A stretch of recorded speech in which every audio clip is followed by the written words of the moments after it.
Bismillahirrahmanirrahim. Salatu salam ala Rasulillah sallam. Chers frères, chères sœurs, je tiens à féliciter le professeur Félicité Asseto, le professeur Brigitte Maréchal et le professeur Farid Asri de m'avoir invité à prendre la parole devant vous. Je suis un homme de terrain, je suis inconnu au bataillon, universitaire et tout, mais je suis un homme de terrain, je connais bien les mosquées, je connais bien la mouvance islamiste dans le monde, j'ai sillonné pas mal de pays, en Europe, en Asie et ailleurs.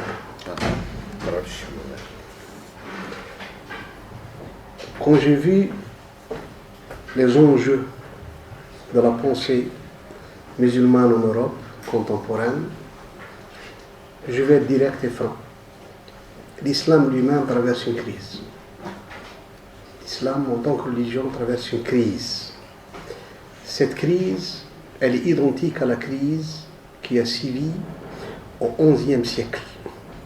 La crise en plein état abbasside qui a sévi dans le monde musulman à l'époque, après l'intervention de l'État abbasside a annulé le courant rationnel des Mu'tazila et on est arrivé à l'émergence du courant traditionnaliste au XIe siècle. Ce courant traditionnalisme a pu gérer, comme je dis, l'islam 1000 ans.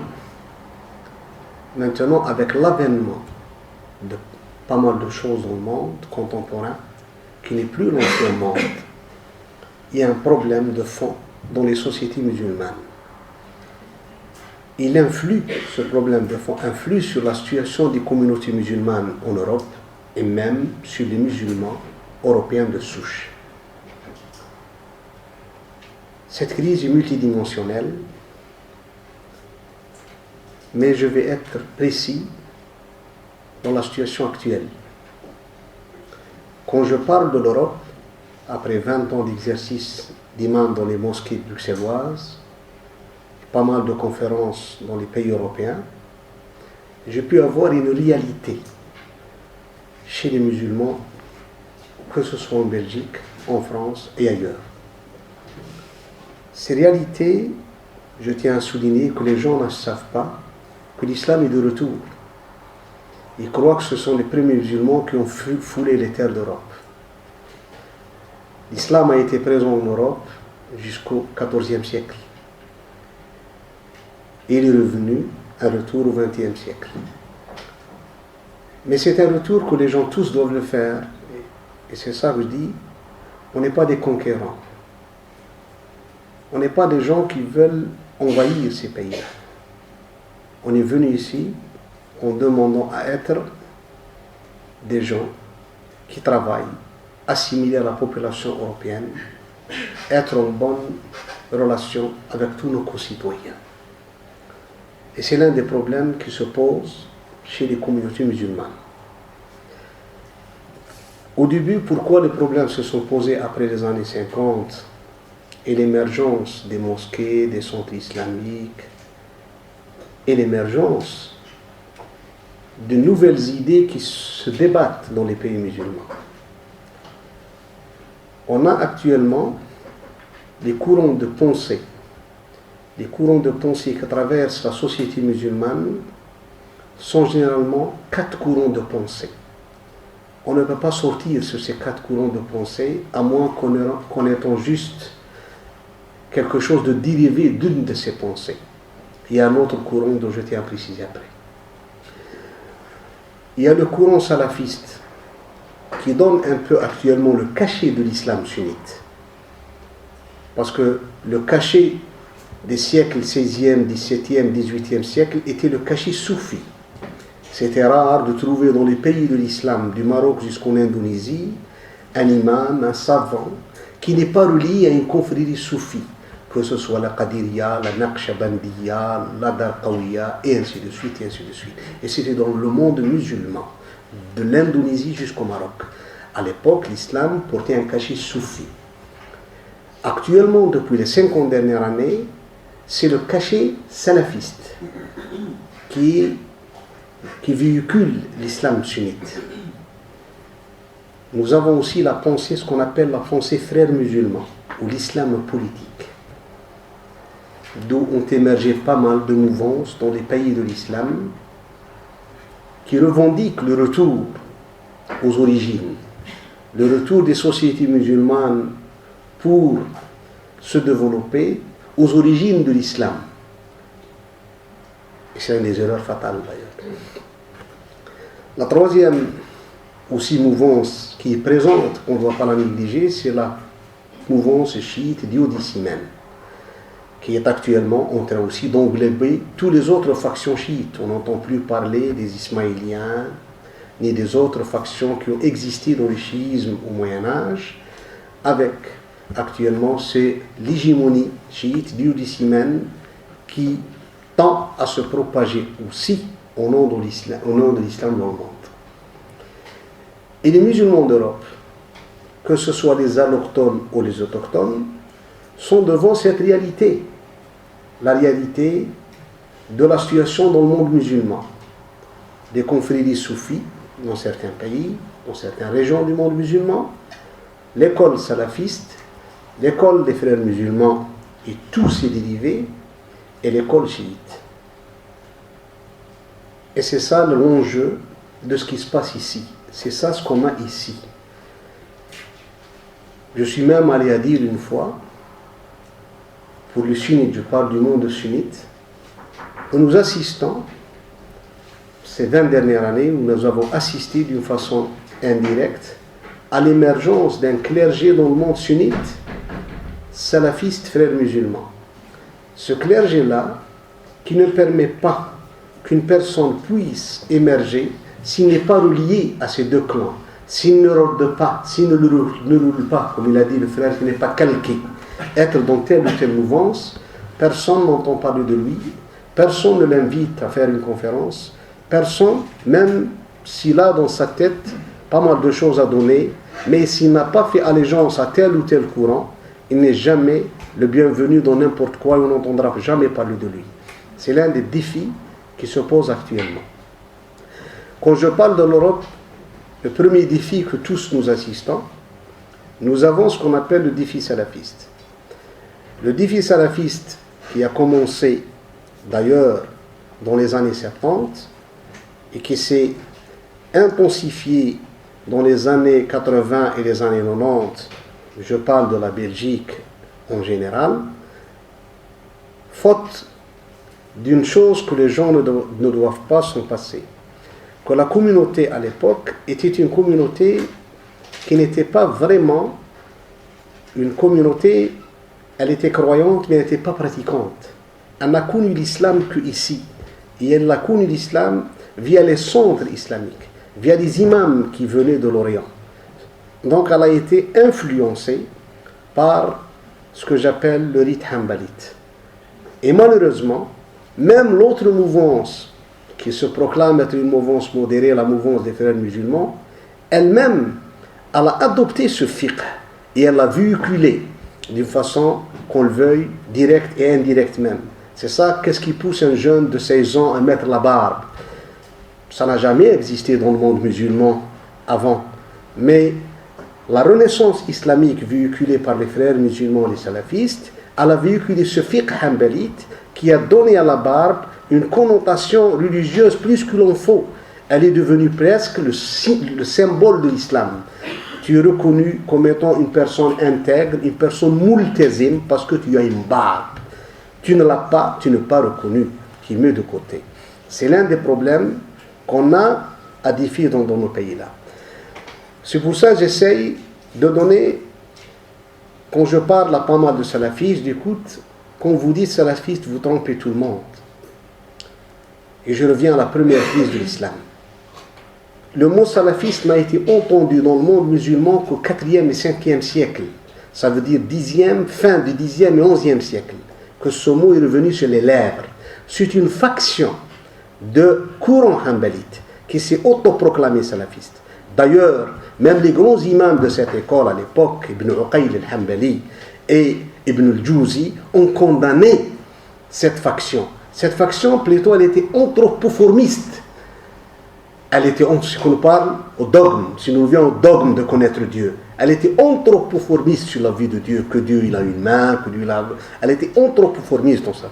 Cette faction, au XIIe et XIIIe siècle, au XIIe siècle presque, elle n'a pas été adoptée par la masse musulmane. Ils ont adopté l'autre faction qui est les Ash'arites, qui avait un peu plus de philosophie, plus d'idées concernant la connaissance de Dieu. Elle a été de retour à la fin du XIIIe, début XIVe siècle, avec Ibn Taymiyyah, enterrée vite par ses positions extrémistes envers surtout, il faut le dire, envers la visite du tombeau du prophète. Sa fatwa, en assimilant la visite du prophète à un peu d'idolâtrie, elle a mis fin, à l'époque, à toute sa pensée. Et elle n'a été lucitée qu'au XVIIIe siècle, dans les années 1756, par Mohammed ben Abdul Wahhab. Et elle a été reconnue même à l'époque, elle a été combattue par les musulmans ottomans. Elle a été reconnue qu'en 1935 par l'Azhar comme étant une faction hanbalite. Malheureusement, après les années 50, elle est devenue l'islam. On la présente comme étant la seule, ici en Europe, on la présente comme étant la seule faction, la seule détenteur de la vérité absolue. C'est ça qui pousse toutes ces réflexions dans les mosquées, dans les conférences. On tourne tous sur la morale islamique.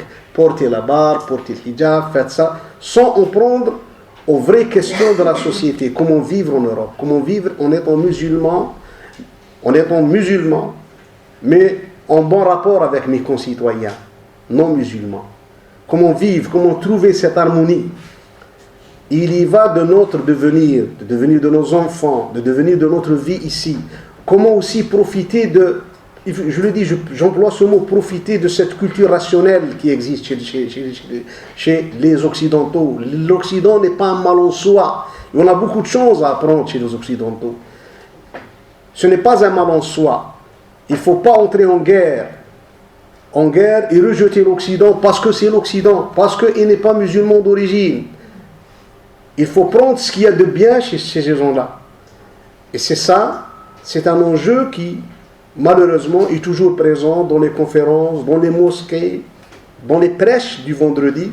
C'est là où se forge ce que j'appelle moi la culture d'une façon, parce que ce que vous faites ici, c'est la culture horizontale. Moi, je veux la verticale, celle que tous les gens puissent élever, tous les gens puissent vivre.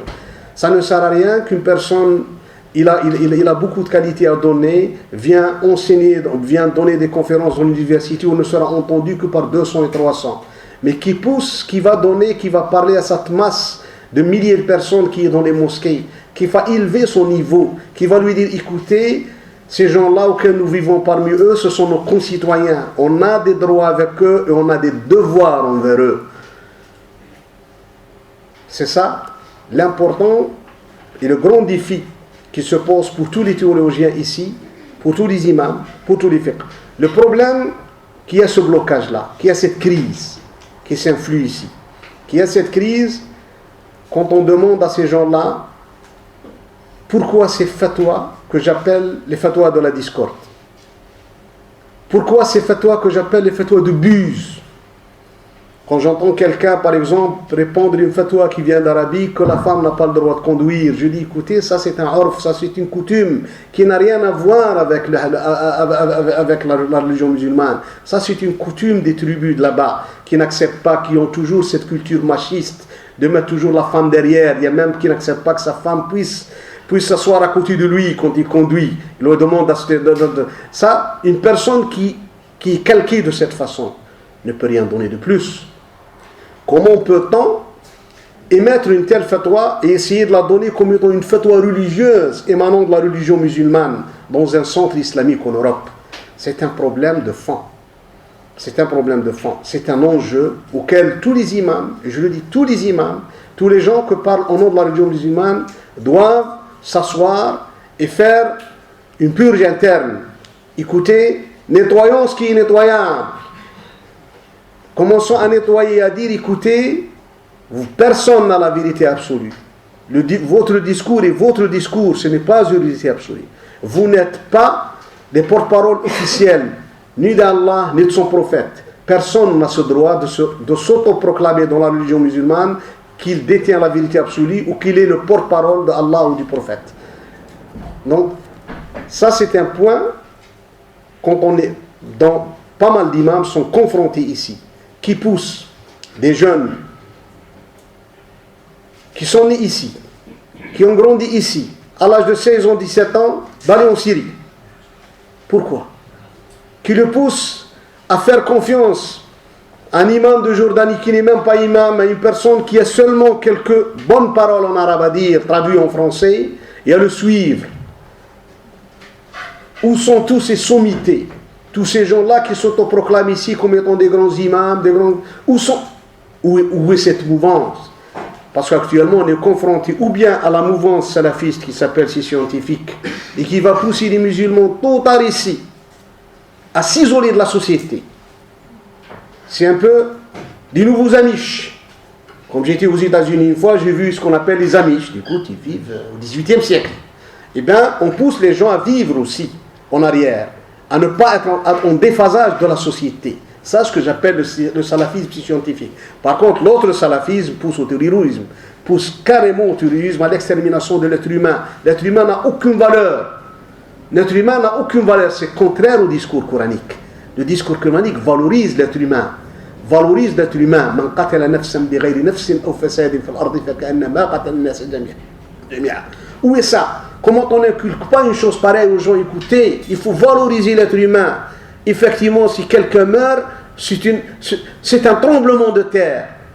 On ne doit pas tuer les gens comme ça. On ne doit pas tuer les gens comme ça. Les êtres humains ont leur propre valeur. Donc ça, c'est un problème de fond auquel on est confronté. L'autre problème au fond aussi, et je le dis honnêtement, l'autre faction, ce qu'on appelle les frères musulmans, pas mal de gens ont cru aussi à cette mouvance. Aussi cette mouvance actuellement, elle est en panne. Elle est en panne d'idées. D'ailleurs, on se demande, est-ce qu'elle a évolué effectivement ou non? Parce que cette mouvance, elle a réussi à une certaine période à faire de l'Occident un peu son terrain. Elle a constitué des institutions à l'époque. Des institutions, Conseil de la Fatwa européen, je ne sais pas, Conseil des imams d'Europe, Conseil des mosquées d'Europe. Quand il y a eu une réunion à Bruxelles, 29 mosquées d'Europe pour faire une... C'est peu 29 mosquées. C'est peu 29 mosquées pour s'autoproclamer comme étant vous êtes les seuls interlocuteurs de la Commission européenne. C'est peu. Ça, c'est une OPA sur les communautés sur l'islam d'Europe. Qui vous a donné aussi, vous, tout ce droit de faire des OPA sur les gens? Laissez cette jeunesse musulmane européenne, alloctone, se forger elle-même. Donnez-lui cette liberté de lire, d'écrire, de discerner, de voir le faux du vrai, de voir les gens qui militent pour leur propre affaire, qui font un peu ce que j'appelle de la promotion sociale. Il y a une personne qui n'est rien et qui se trouve, parce qu'il est dans une faction, être une grande sommité. Alors il ne peut rien donner. Laissez à cette jeunesse européenne de se forger elle-même, de faire son chemin et d'essayer de renaître un nouveau islam. Nous avons besoin d'un nouveau islam européen, fait par des gens nés ici, qui ont grandi ici, qui ont, je le dis bien, mangé et bu les valeurs de l'Occident, la liberté. Des gens qui savent défendre les libertés des gens, qui savent mettre vraiment un point entre la laïcité, la neutralité de l'État et entre notre propre comportement religieux. Parce qu'il faut poser quelles sont les limites de l'islam face à la laïcité. Est-ce que peut-on dire qu'il y a dans l'islam un terrain laïque? Parce qu'il n'y a pas de clergé, il n'y a pas de gens qui vont commander la vie des gens, des autres, comment s'habiller, comment manger. Ça, c'est laissé aux êtres humains et au développement de l'humanité. On ne peut pas dire vous allez manger comme ça, boire comme ça, faire comme ça, quand vous sortez vous dites ça, quand vous rentrez vous dites ça. Régir la vie des gens, c'est trop. Donc laissez à cette jeunesse européenne qui a vécu ici de nous donner un modèle. Parce que, et on le dit, tous islamistes, que ce soit les gens du Fils, les gens de la Nahda, les frères musulmans, non, laissez ces gens-là libres. N'exportez pas vos modèles. Vos modèles ne sont pas encore, et je le dis honnêtement, ne sont pas encore viables et fiables pour vos sociétés d'origine. Est-ce que vous voulez que ces... Une fois j'ai posé une personne ici, est-ce que vous voulez que ces Européens-là, s'ils deviennent musulmans, font allégeance à votre guide? Eh bien ici, je dis, écoute, on est hors du temps, comme il a dit. On est hors du temps. Est-ce que vous voulez ça? Vous voulez que les gens donnent et font allégeance à votre guide? Et c'est votre guide, c'est des problèmes de fond auxquels nous sommes confrontés dans les mosquées. Nous sommes confrontés. Il ne faut pas sous-estimer qu'on vous pose, est-ce que c'est cette chose halal et haram? Est-ce que licite ou illicite? Il y a derrière ça une connotation. Le jeune ne l'a pas posé comme ça. Le jeune ne l'a pas posé comme ça. La fille qui nous pose ces questions-là ne l'a pas posé comme ça. Il y a une culture, il y a un discours qui pousse tous ces jeunes à nous questionner matin et soir sur des choses dont nous, on voit que l'évidence. Pourquoi? Parce qu'il y a des milliers de cassettes sur YouTube. Il y a des milliers d'imams qui parlent sur YouTube. Il y a des imams qui sont en déphasage avec la réalité humaine. Et la réalité de développement donc de l'humanité. Il y a des gens qui donnent des fatwas du XIIe siècle comme étant des fatwas contemporains. Ils donnent une fatwa qui a été dite en Inde, ou a été dite en Indonésie, ou à Oman, ou au Yémen, pour une personne qui vit à Bruxelles ou à Londres. C'est un problème de déphasage complet. Comment mettre de l'ordre dans ça? Et je vous le dis honnêtement, l'ordre ne viendra pas de là-bas. Il viendra d'ici. L'ordre viendra d'ici. Viendra d'Europe. Viendra des universités européennes. Quand on aura une génération de jeunes européens, musulmans, qui sont nés ici, qui ont grandi ici, qui ont fait leurs études ici, qui ont reçu la méthodologie d'ici, ce jour-là, et je le dis honnêtement, on peut faire de l'ordre. On peut faire de l'ordre dans pas mal de choses. Parce que de là-bas, je n'attends pas grand-chose. Je n'attends pas, je vous le dis, je n'attends pas grand-chose. Je n'attends pas grand-chose tant qu'il y a des sociétés qui marient une fille à l'âge de 10 ans. Quand tu lui dis, c'est anormal de marier une fille avec 10 ans. C'est anormal. Elle n'a même pas terminé sa croissance morphologique. Qu'est-ce que ça veut dire ça? Ah, mais l'islam n'interdit pas. Mais qu'est-ce qui fait rentrer l'islam dans ça? Quand il n'interdit pas, est-ce qu'il te demande de le faire? Est-ce qu'il t'a demandé de marier une fille à 10 ans? Si tu n'as pas interdit, il n'y a pas une demande. Pourquoi tu le fais? C'est une fille qui n'a même pas. Ça s'est passé au Yémen. Et j'ai eu un Yéménite. Donc je lui dis, qu'est-ce que ça veut dire ça? Éclaire-moi. Je n'arrive pas à décerner le vrai de faux. Je n'arrive pas à décerner ce que vous faites. Et c'est une pratique courante. Donc c'est pour ça, je ne suis pas du tout, et en toute honnêteté, vraiment confiant qu'il y aura quelque chose de là-bas. Le problème, que ici, cette gangrène aussi est arrivée. Je parle aussi du courant chiite. Il faut aussi être clair avec ce courant. Et lui dire, votre projet de société réside sur Wilayat al-Faqih. Est-ce que c'est un projet mondial pour tous les chiites dans le monde? Il faut leur poser cette question. Si votre guide n'est que le représentant de l'imam caché qui va sortir un de ces jours, ça je vous laisse, ça c'est votre dogme, vous êtes libre de dire ce que vous dites. Mais est-ce que c'est un projet pour l'humanité? Est-ce que ce projet est un projet pour toute l'humanité? Est-ce que c'est l'islam que vous demandez à être embrassé par tous les êtres humains? Ça c'est un problème J'ai posé une question, ça me pose un problème, hein, le statut de votre imam. C'est un prophète, c'est un dieu, mi-dieu. Il est infaillible, il est ça, il reçoit ça, il connaît ça. Quel est son statut? Parce que l'humanité est rationnelle. Et l'islam est rationnel. Le jour où on a plongé, quand on est sorti du rationnel à l'irrationnel, on a plongé.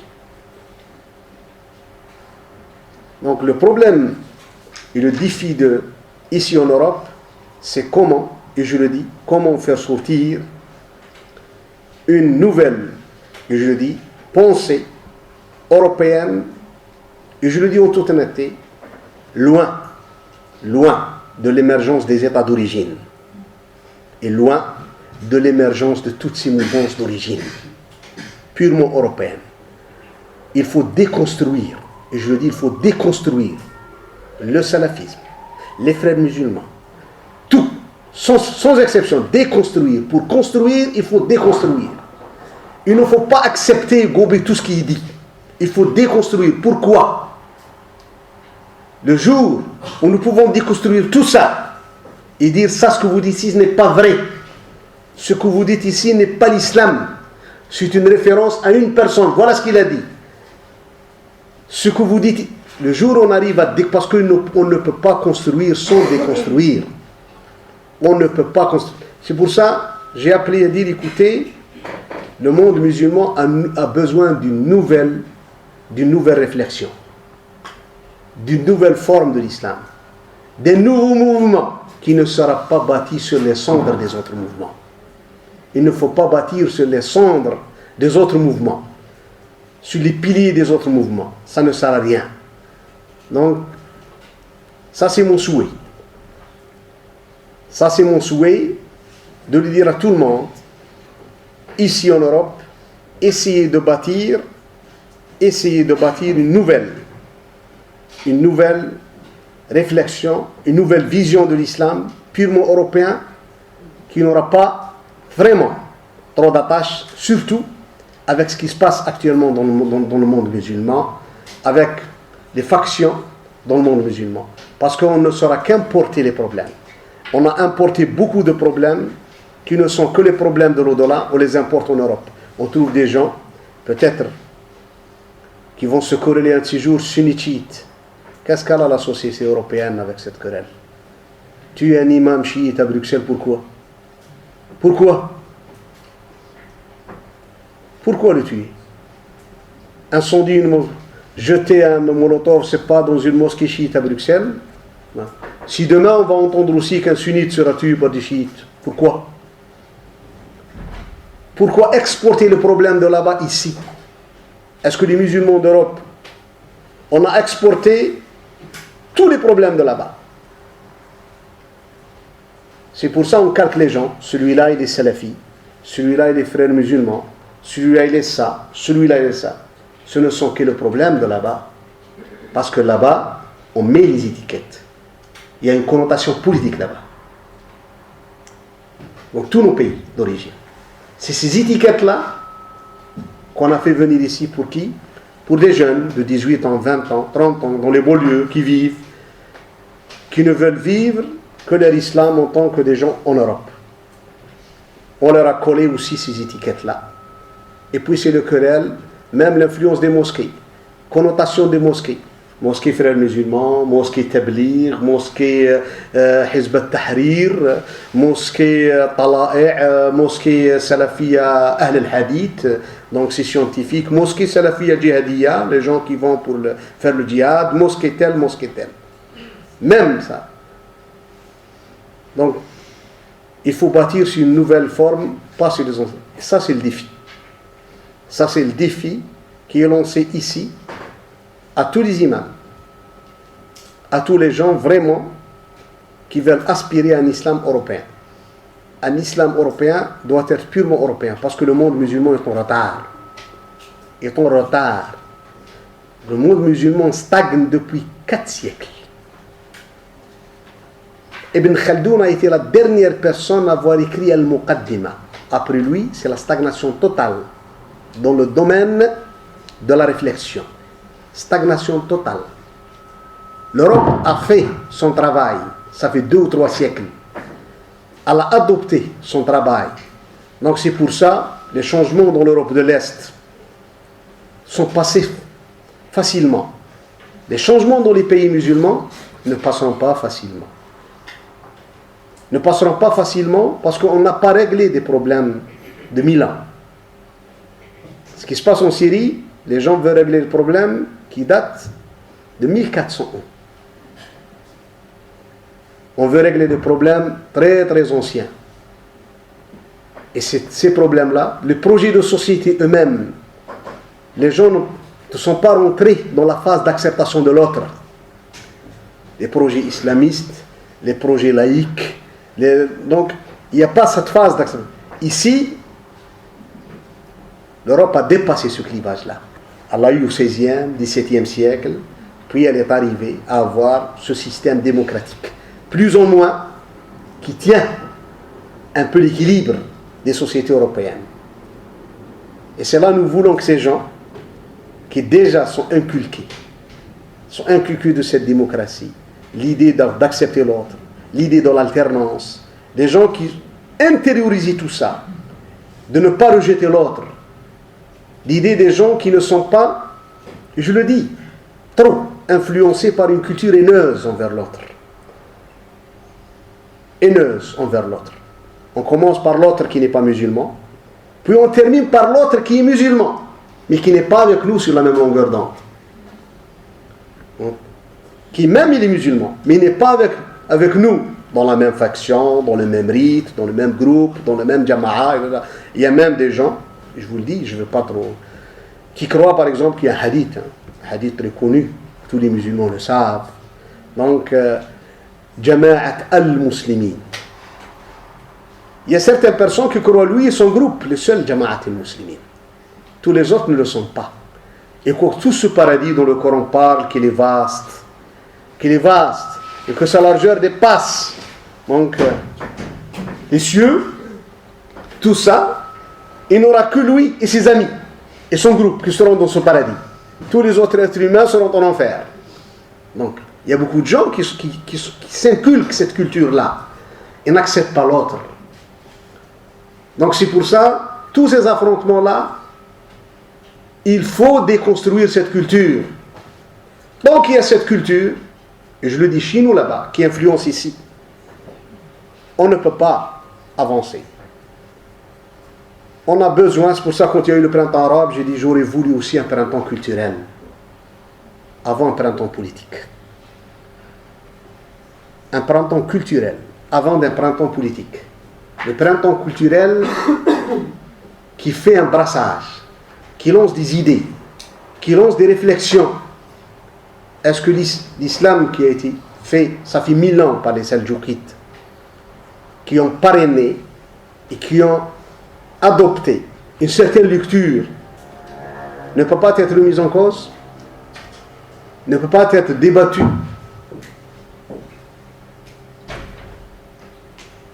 Personne n'en parle. On prend ça comme étant vraiment l'islam qui a été voulu par Allah Azza wa Jal pour nous. Je tiens à souligner deux autres écoles. La première, c'est l'école soufie, dont on ne parle pas, malgré qu'elle a été la première à venir en Europe, à retourner en Europe. La tariqa, la confrérie alaouia algérienne, était présente en France dans les années 20. La confrérie Tijaniya était présente aussi dans les années 20. Donc, d'autres confréries. Mais ces confréries-là, malheureusement, je le dis aussi en toute honnêteté, n'arrivent pas à émerger, n'arrivent pas à nous donner un nouveau discours. Un nouveau discours qui un peu inculque la sagesse, inculque aux gens un peu le retour sur soi, travailler sur soi. Ils sont presque invisibles actuellement. Certes, les salafistes ne les laissent pas émerger, mais ils ont aussi, eux, les moyens d'émerger. Et des fois, j'entends certains de leurs grandes éminences grises, dont j'ai beaucoup de respect. Donc, j'ai vu Cheikh Djoufri, à une certaine période, j'ai entendu certaines de ces paroles. J'aurais voulu que pas mal de jeunes s'inculquent un peu. C'est pas écoutez, j'aime mieux que ces salafistes-là deviennent ils ont un peu un grain de soufisme. Et que ce soufisme-là aura un peu un grain de salafisme. Un petit grain de salafisme. Pour que les gens un peu essayent d'élever. Donc, je dis ça, je ne sais pas, peut-être je me trompe, mais je m'excuse. Hein. Je ne veux pas offenser les gens, choses comme ça, mais c'est des réflexions. Quand je suis dans les mosquées, je les vois. Je vois quelqu'un qui essaye vraiment d'être dans la charia, mais il n'a pas cette miséricorde, il n'a pas ce côté d'être une personne plus ou moins chaleureux. On dirait que cette charia, c'est une épée de Damoclès. Donc, il oublie qu'il y a ce côté humain chez les gens là. Et d'un côté, je trouve des gens qui sont vraiment sucres dans leur position, mais qui manquent aussi ce côté de connaître aussi les préceptes et tout ça. Donc c'est ça ce que j'appelle. Ça, cette école-là, j'aurais voulu qu'elle émerge un peu, qu'elle essaye d'avancer. Peut-être elle va aussi nous donner quelque chose. Parce qu'on n'oublie pas qu'elle a régi le monde musulman aussi des siècles. Hein. Il y a une autre école dont j'ai entendu à Bruxelles via la presse, dont je ne connais pas les personnes, en toute honnêteté. Mais apparemment, c'est des Européens, Belges, musulmans, qu'on s'appelle les humanistes. Je ne les connais pas, mais je pense que cette école manque de littérature. Parce qu'il faut qu'on lise la littérature. Quand on voit la lecture salafiste, elle est pleine de littérature. Mais c'est une littérature un peu primitive. Et aussi avec une aide considérable qui vient d'autres pays. Mais elle est primitive. Tu trouves quelqu'un, on le proclame docteur, juste pour avoir fait 20 pages sur la nécessité de faire la barbe. Docteur. Et ce livre-là, il est vendu, même donné gratis dans les mosquées, distribué gratis dans les mosquées. Donc c'est une littérature. Si vous allez à l'école chiite aussi, la littérature, elle est abondante. Elle est abondante aussi parce que aussi, il y a des marjas, il y a des institutions étatiques qui le font. Il y a de l'argent aussi derrière. Si vous allez chez les frères musulmans, idem, il y a de la littérature parce que aussi, il y a. Non. Donc, on veut aussi le retour des autres écoles, peut-être. Donc ça, c'est le problème de ce qu'on veut en Europe. C'est l'émergence, c'est ça, mon souhait.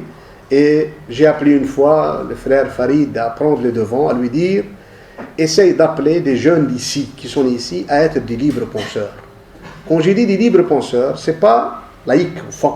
Des libres penseurs, ça veut dire des gens non influés.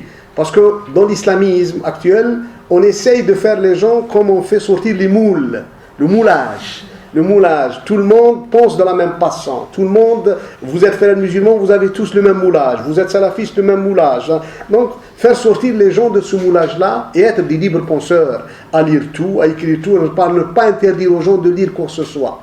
À ne pas faire de l'inquisition. Parce qu'à Bruxelles, on a eu l'inquisition. Il faut le dire, en 2001, 2002, il y a eu des gens qui ont acheté des livres de certains savants. À leur tête, le cheikh Mohammed al-Ghazali, donc que Dieu ait son âme, en 2002-2003, on les a retirés ici à Bruxelles de toutes les bibliothèques bruxelloises et on les a brûlés. Pourquoi? Parce qu'il était la dernière personne représentant ce que j'appelle l'école rationnelle qui a régné sur Al-Azhar. Al-Azhar, qui était une grande université islamique, avant elle était érigée par le clan de Cheikh al-Marari, Cheikh Shaltout, Cheikh Mohammed Abou Zahra, c'était l'école rationnelle qui un peu était plus proche de l'école mu'tazilite dans sa pensée. Donc le dernier de ces gens-là, c'était le Cheikh Mohammed al-Ghazali, donc qui a pu un peu influer dans cette, que je dis, dans cette culture qui n'est pas horizontale mais qui est verticale. Il a fait développer pas mal d'idées dans les mosquées et tout ça, et est devenu vraiment une sommité chez pas mal de musulmans dans le monde. Et bien on a brûlé. Après sa mort, on a brûlé ici à Bruxelles, on a acheté, on a retiré de tout. Donc une main a retiré tout et les a brûlés. Donc c'était un peu de l'inquisition. C'est pour ça, pas pour faire le moulage. Pour faire le moulage. Donc c'est pour ça, j'aime et j'espère et je prie Allah, tabaraka wa ta'ala, de nous donner parmi vous, parmi les musulmans d'Europe, ou même nos musulmans qui peuvent nous aider. Il faut le dire. une nouvelle génération méthodologique qui peut nous aider à traverser ces problèmes-là, qui peut aider les musulmans à traverser ces problèmes-là. Wallahu tabaraka wa ta'ala. Et j'espère ne pas n'offenser personne. Et merci infiniment.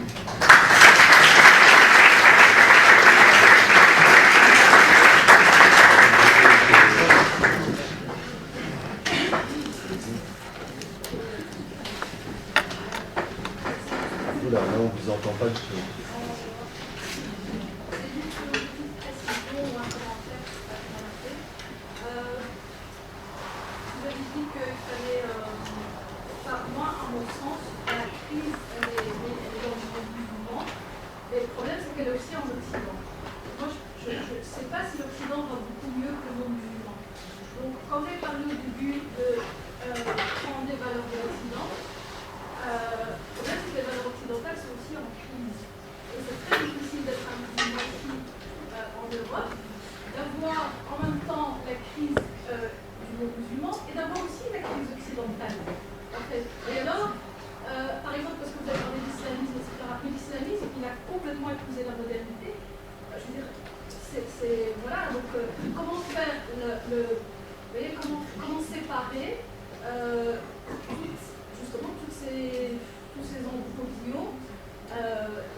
Ce que vous avez dit, d'abord il faut différencier les deux crises. La crise de l'Occident n'est pas la crise du monde musulman. Non, ce n'est pas la même crise. Parce que l'Occident, sa crise, elle est post-opératoire, ce qu'il a été fait à son développement dans tous ces domaines. Par contre, nous, on est au développement.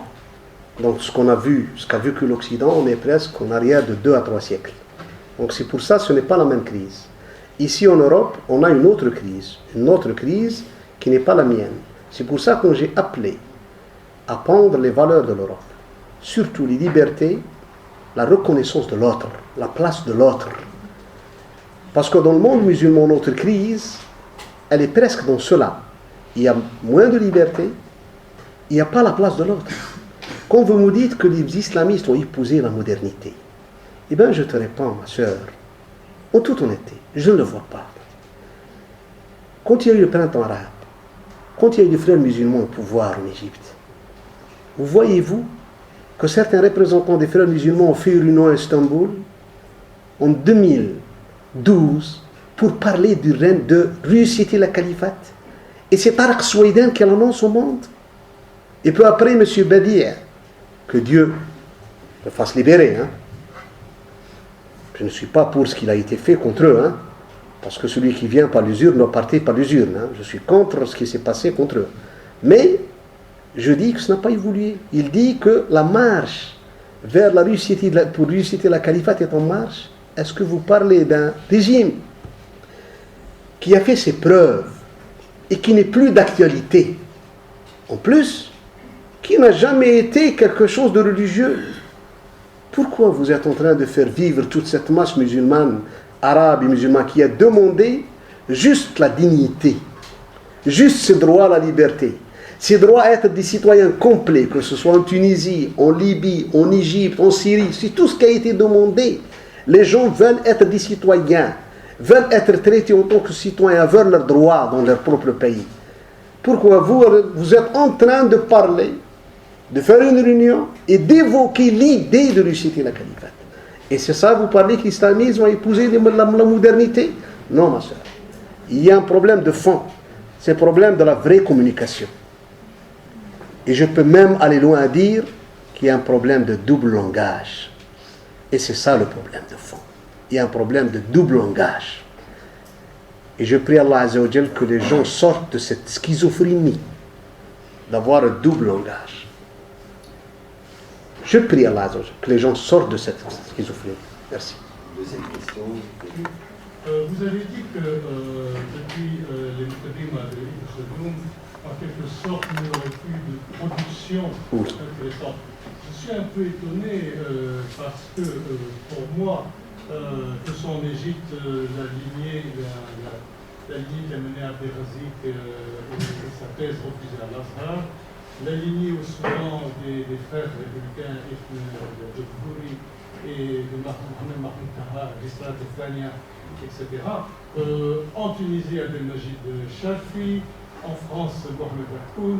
Et j'ai l'impression qu'il y a beaucoup, en fait, de production. Le problème est qu'elle reste, qu'elle n'est entendue que dans des cercles universitaires, que dans des cercles de gens qui ont déjà accepté de regarder avec impartialité, de regarder avec le sens historique. Alors, pourquoi il n'y a pas démultiplication dans le monde arabo-musulman, musulman court, de ces pensées qui ressurgissent constamment? Mais c'est peut-être Non, merci. J'ai une petite, comme on dit, je ne suis pas... Effectivement, cette lignée, je me pose la question d'ailleurs, hier j'étais avec un de mes amis, j'ai posé la question du blocage dans la religion musulmane. Qui est derrière ce blocage? Comme vous le dites, Ali Abdelrazak. Ali Abdelrazak a fait un débat qui doit nous pousser à l'ancien débat. Effectivement, la personne était précurseur. Son livre, c'est Al-Islam wa Usul al-Hukm. Honnêtement, je ne sais pas, excusez un peu mon français qui n'est pas fort. Hein. Donc, je ne sais pas un peu l'interpréter. Oui, simple. Quand il a fait ça, il a oublié une seule chose, le malheureux. C'est un grand imam.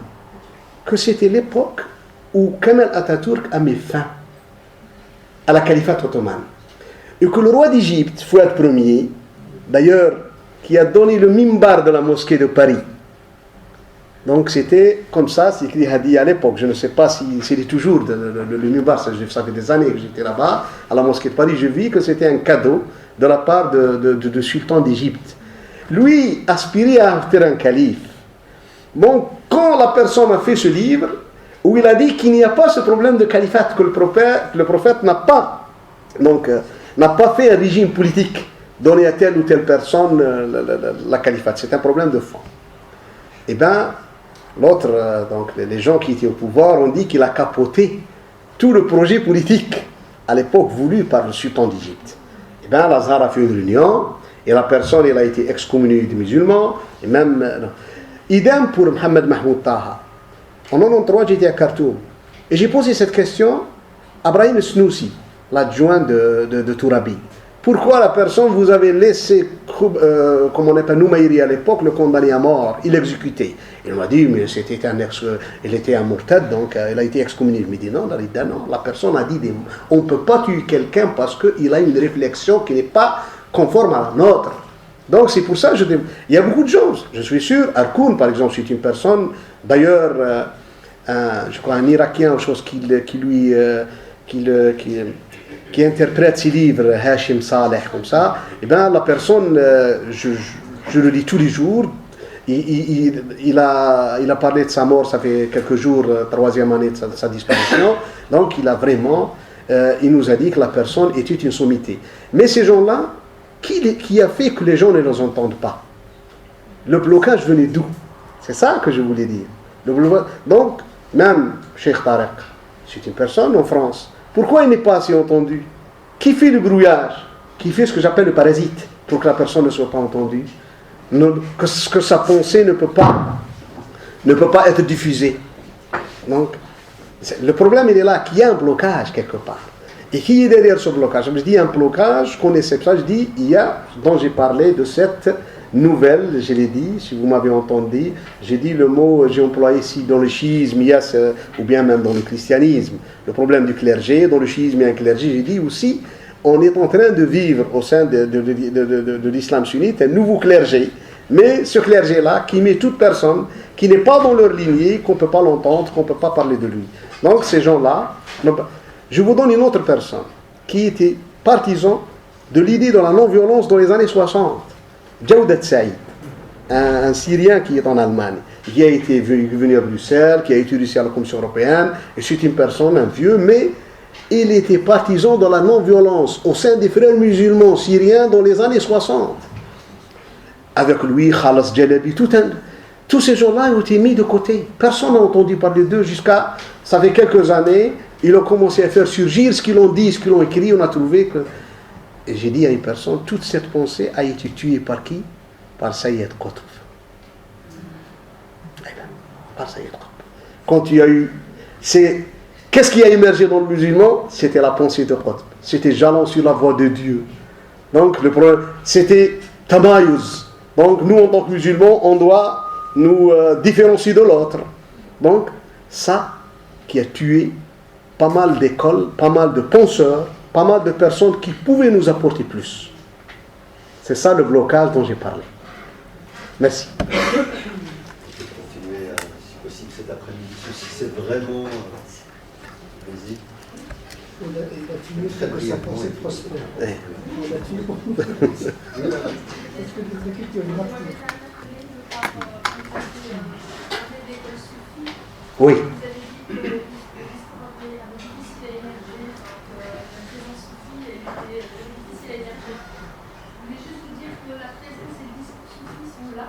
Mais on revient à ce que vous avez dit comme enjeu, l'enjeu de la visibilité.